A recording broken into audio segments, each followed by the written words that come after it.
এই মুহূর্তে দেখতে পাচ্ছেন যে ঢাকা বিশ্ববিদ্যালয়ের সাধারণ শিক্ষার্থীরা বিসির পদত্যাগের দাবিতে হচ্ছে একজন শিক্ষার্থী বিসির বাসভবনের সামনে অবস্থান নিয়েছে এবং তাদের আন্দোলন এবং তাদের যে নতুন কর্মসূচি আপনারা সেটাও দেখতে পাচ্ছেন এবং তাদের সকলের দাবি একটাই যে বিসি রয়েছে সেই বিসির পদত্যাগ এবং লেজুর ভিত্তিক কোনো ধরনের রাজনীতি ঢাকা বিশ্ববিদ্যালয়ে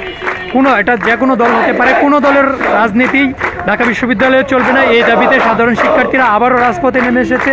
এবং বিসি সহ বিসির যেই দলীয়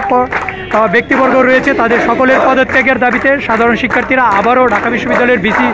বিসির বাসভবনের সামনে অবস্থান নিয়েছে। সকলের দাবি একটা এবং আপনারা সেটা তাদের স্লোগানে দেখতে পাচ্ছেন।